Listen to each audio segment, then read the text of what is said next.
karena ada Tun Mahathir. Adanya KLCC yang tersergam indah di Kuala Lumpur karena adanya Tun Mahathir. Adanya KLIA, antara lapangan terbang yang terhebat di Asia, karena adanya Tun Mahathir.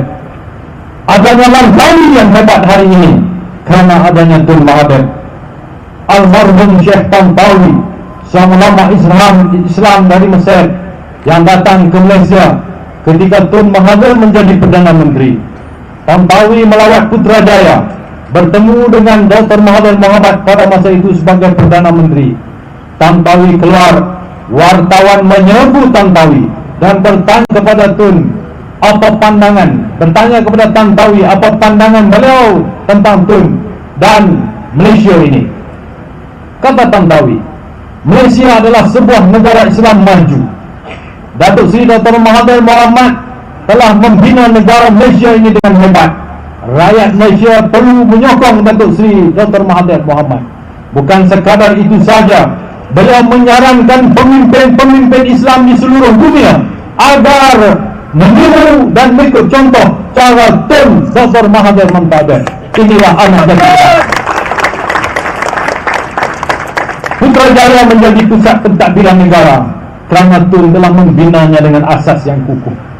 Hari ini tuan-tuan, berdiri di hadapan kita Tun Dr. Mahathir Mohamad, anak jati Kedah, yang datang bertemu dengan kita, dan kita lihat, kita pandang batang tubuh beliau, kita terasa beliau seperti 20 tahun yang lalu.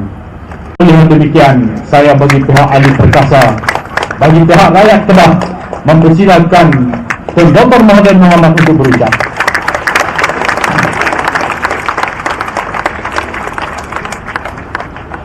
Jadi kita nampak jelas kenapa dia masuk UMNO. Bukan sayang kepada UMNO, bukan kerana perjuangan UMNO, tetapi UMNO adalah satu tangga yang cukup mudah didaki. Mudah saja masuk terus naik atas, boleh jadi timbalan Perdana Menteri. Lepas itu kalau lepas timbalan nak jadi apa? Dia nak jadi Perdana Menteri. Tapi ada lagi ni orang tua ni, apa dia dah buat je? Mulalah kempen. Kononnya saya ni layan kroni, saya ni korup, saya ni makan duit, saya ni tak peduli tentang nasib orang. Macam-macam cerita ada. Tetapi walaupun demikian, saya tak buang. Kalau dia nak lawan, dia boleh lawan. Kalau UMNO izin dia menang, itu pilihan UMNO, bukan pilihan saya. Saya terpaksa terima. Tetapi sebelum itu berlaku, maka meletuplah cerita yang amat menarik. Nampak rupanya tu imam ini yang baca khutbah, dia kadang-kadang sujud kepada yang lain. Saya berhenti dekat tu ya. Saya ingat semua orang dah tahu dah. Azizan lah yang cerita apa yang dia buat. Dan kita takkan kita nak ambil ada orang setengah dia buat apa pun boleh jadi presiden. Tapi kita orang Melayu ni susah sikit lah, buat kerja potong macam tu tak boleh lah. Kita tema jadi presiden kita, jadi Perdana Menteri kita. Sebab itu kita terpaksa keluarkan dia daripada UMNO. Bila keluar daripada UMNO, habislah harapan dia nak jadi Perdana Menteri. Tapi masih nak jadi Perdana Menteri, pergi sana sini cerita kononnya kita buat naya kat dia. Saya yang angkat dia daripada tak ada apa ni sampai ke puncak, sampai jadi timbalan Perdana Menteri, kononnya saya buat naya kat dia. Kalau saya nak buat naya, awal-awal lagi saya boleh buat naya. Tapi dia naik sampai atas, dan saya rela kalau dia baik, dia boleh jadi Perdana Menteri. Tapi dia cerita sampai ke kampung-kampung, sampai ke luar negeri. Ada Perdana Menteri tanya saya, apa buat zalim kepada orang ini? Saya kata, apa saya buat? Oh, tangkap dia, masuk dalam jail. Saya kata, bukan saya tangkap, dia pergi mahkamah 9 bulan bercara, 9 orang peguam pertahankan dia, tapi mahkamah kata dia salah. Kerana mahkamah lah dia masuk dalam. Saya bukan masuk dia dalam melalui ISA, tidak.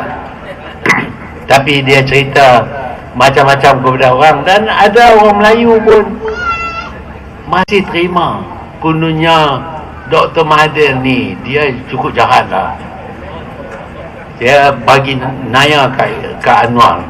Tengok dia pukul Anwar sampai lebam mata dia.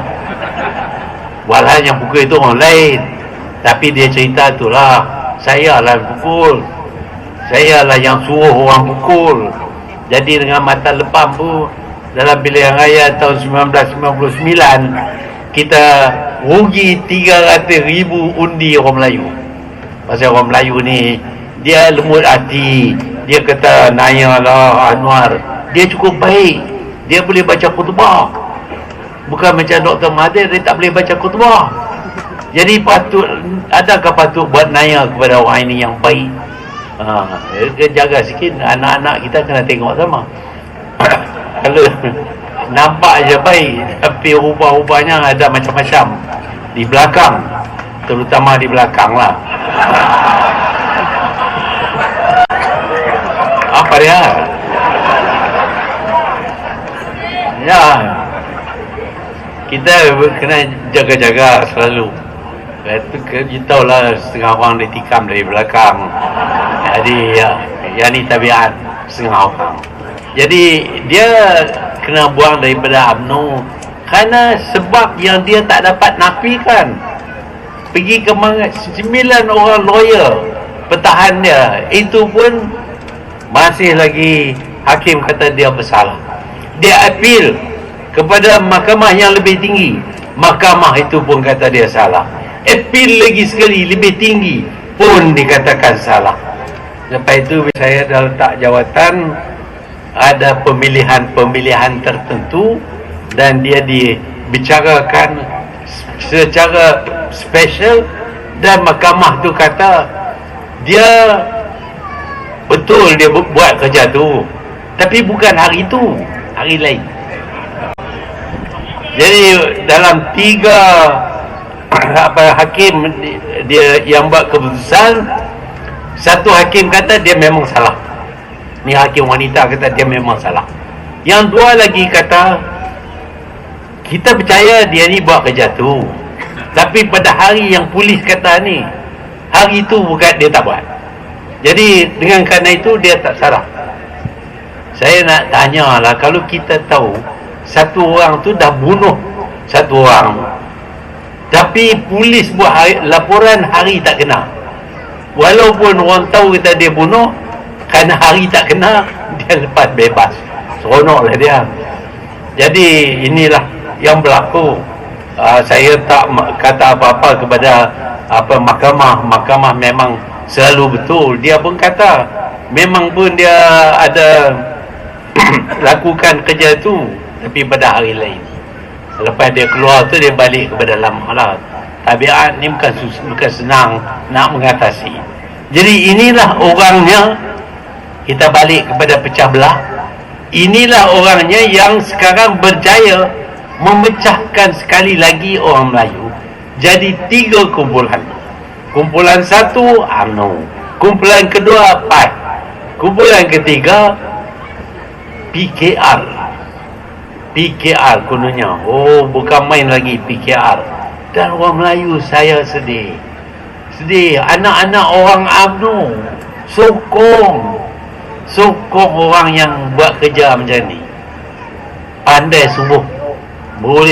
Boleh yakinkan orang kata dia betul. Seluruh dunia tak betul, cuma Anwar seorang saja betul. Nak bagi tutup mulut saya, dia bawa kes ke mahkamah, dia dakwa bahawa saya buat statement yang memalukan dia. Dia buat saman malu. Saman malu tu berjalan 5 tahun. Bercara dalam mahkamah 5 tahun, daripada satu mahkamah kepada satu mahkamah kepada satu mahkamah. Lepas itu dia jarang tak dapat nak ada persidangan mahkamah pasal dia sakit, pasal lawyernya sakit panjang 5 tahun. Dalam jangka masa 5 tahun tu saya tak boleh bercakap, kerana apabila sesuatu kes sedang didengar di dalam mahkamah, kita tak boleh kata apa-apa. Marahlah mahkamah kalau kita sebut berkenaan dengan kes yang sedang dibicarakan. Jadi dia cukup berjaya itu dengan berkata bahawa dia tidak buat benda itu, walaupun hakim kata dia buat. Dan saya tak boleh nak terang macam saya terangkan pada hari ini. Inilah kecekapan orang yang nak jadi Perdana Menteri. Tapi dah tahu buat kerja macam tu salah, janganlah buat lagi. Tapi tabiat ni susah. Bila tabiat macam tu tak boleh tengok, dia nak go down je. Sekarang ada lagi, saya tak boleh cakap ni pasal ni, pasal kes ni tu ada di mahkamah, tak boleh cakap. Jadi kita dengar aja lah apa yang akan berlaku. Tapi di masa yang sama nak tunggu, nak bicara tu lama sangat. Pergi ke Thailand sikit, jumpa dengan Datuk Syahril SK. Apa dia jadi situ kita tak tahulah. Pasal siapa yang tunjuk gambar tu akan ditangkap. Jadi jangan tunjuk gambar tu. Tengok tak apa, tunjuk tak boleh.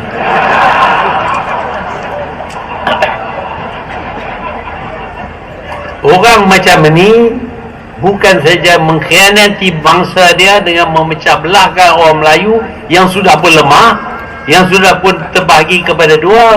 Dia sekarang ni berjaya memecah belahkan orang Melayu kepada 3 pihak. Dan tiga pihak ini sudah tentu melemahkan orang Melayu, kerana ramai juga ahli-ahli UMNO yang terbawa-bawa dengan bekas imam ni, bekas imam yang tak boleh tengok orang sujud dan sebagainya.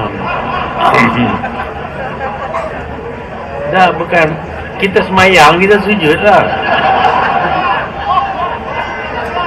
Kalau dia jadi imam tak apa, kita jadi kalau dia jadi makmum susah sikit.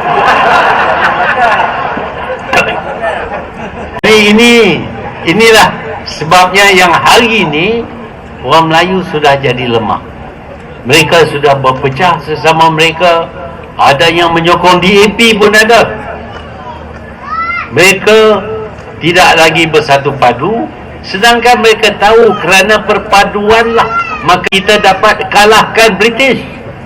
Tapi sekarang mereka berasa cukup selesa. Tengok negara mereka begitu maju, nak pergi ke universiti ada beasiswa. Masa saya dulu, daripada yang lulus peperiksaan, cuma 7 orang Melayu daripada seluruh Malaysia ini yang dapat beasiswa nak belajar jadi doktor. Itu pun hujung tahun 3 gugur, tinggal 4 ya. Termasuklah isteri saya.